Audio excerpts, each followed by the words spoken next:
Ethan Sachs and Paolo Villanelli continue their journey into the Terminus as Valance makes contact with a stranded rebel ship, learning that they are being held hostage in the system by the nearby Captain Scrag and the Onaka gang, meaning it's up to the cyborg bounty hunter to free them, whatever the cost.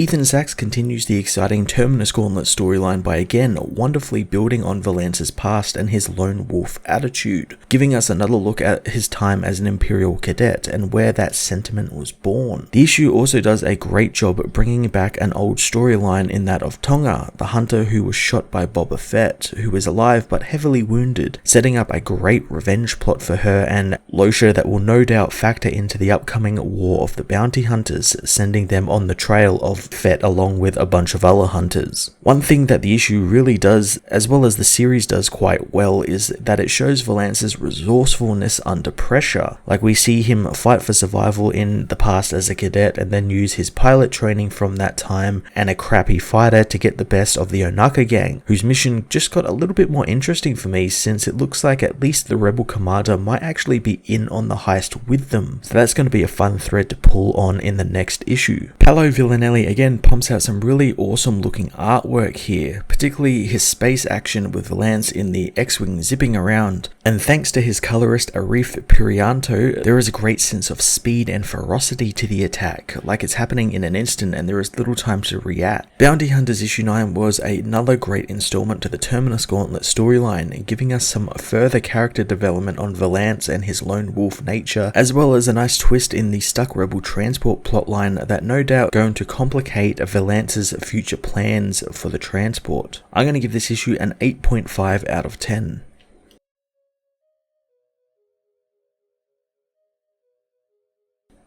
Bounty Hunters issue 9 heads into the past where the young Valance tries to fight off the Holoskian rebels who come for his crashed TIE. They shoot the gun from his hand, causing the man to escape through the destroyed city, saying that he won't die like this. He grabs one of their weapons, killing two of them before another arrives to confront him. Valance knows the Holoskians are quite vicious fighters, but he's not impressed so far. The last rebel left slashes him across the face with his knife, blinding him in one of his eyes as the aliens says something in its language. Valance grabs a live electrical cable from one of his TIE's wings, electrocuting the rebel and killing him. Corpse falls on him and the young cadet wonders why the Empire left him alone, since he gave everything he had in service of them. Hours later, Valance almost kills Han Solo and the other cadets who have come to look for him. Valance apologizes since his aim is tough without his left eye. Solo asks if he was actually trying to hit him, but Valance says that he can't believe the Empire sent them to rescue him. Han says they didn't, they went rogue and came themselves. In the present, Valance pilots his ship towards the Pride of Jeddah, demanding they open their hangar doors for him. The rebels think he's just one of the pirates, making Valance ask does it look like he is, as he is fired on again by the Onaka gang. He tells them that he was sent by Condra to rescue them, but the rebels say he's in no position to do that. The hunter just wants them to open the hangars, but the broken wing is too big, and Valance knows that, ejecting the wing sections and flying the command module directly into the hangar, sliding the ship into a fiery stop. Valance leaves the ship, saying Condra better pay to have his ship salvaged and repaired since he didn't sign up for this. He meets with the rebels and Commander Hil Purpura, the man in charge, who wants to know what the hell Valance is doing on his ship. On Scrag's ship, the pirate queen calls her men incompetent for letting an intruder onto the rebel ship, wanting to blow up the transport and just cut her losses. Dengar says the score on the ship would be worth a lot to the captain, making Scrag grab him, saying the score is supposed to pay off his debt to the Onaka gang, but now it's more complicated and she doesn't like complicated. Dengar says that he needs to be left alive since he recognizes the ship that she just let aboard, with the pilot being the most deadliest hunter in the galaxy, and he is the only bounty hunter to ever best him, and he can do it again. Valance meanwhile tells the rebels who lock him up that they don't have time for this. Commander Hill says that he is the one responsible for the lives of the 15 crew on the ship, and now they are outgunned. He reveals the pirates gave them an ultimatum and time is up, and he won't let some cyborg bounty hunter cost them more soldiers. Valance can't believe that they are going to surrender since they will kill everyone aboard, but Hill won't be lectured to by a hunter since he knows nothing of duty.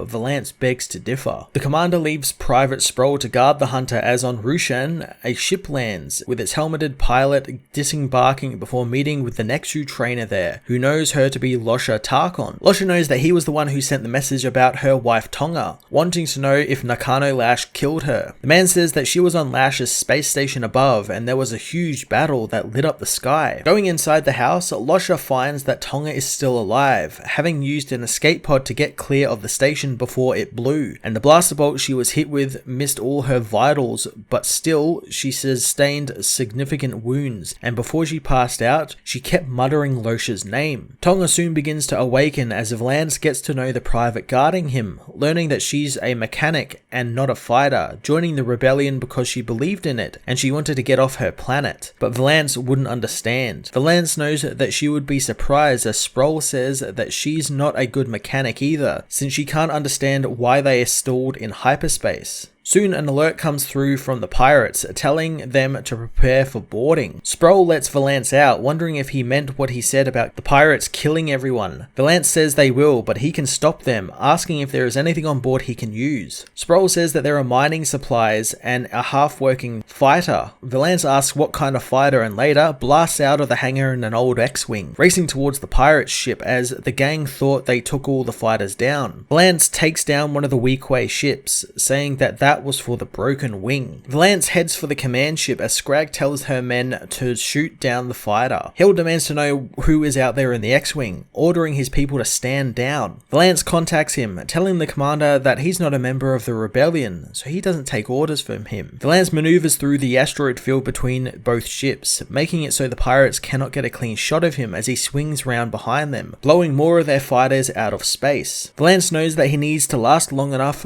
to deliver the message he uploaded to his astromech T6. Valance heads to Scrag's ship as the pirates want her men to swing the ship around to flank Valance and kill him for crossing the Onaka gang. More fighters come for Valance as the bigger ship plans on boarding the Pride of Jeddah and not delaying their plans any longer. The X-Wing is soon hit by fire, so Valance tells T9 to remember to relay the message. He tells the rebels that he's coming in for one last pass before he hits the hyperdrive. The X-Wing comes round and buzzes the rebel command deck, making Hill wonder what the hell the cyborg is up to as he heads into hyperspace. He's glad to see the hunter is gone, however, as the rebel soldiers know without him there is nothing stopping the pirates from coming aboard, as Commander Hill knows, pulling his blaster on one of his rebel soldiers as Scrag's people board. Scrag tells Dengar that he better be right about this and anyone on the ship who resists should be killed. Outside on the hull of the Pride of Jeddah, Valance, clutching the ripped off X-Wing laser, climbs up the command deck, intent on ending the pirate invasion.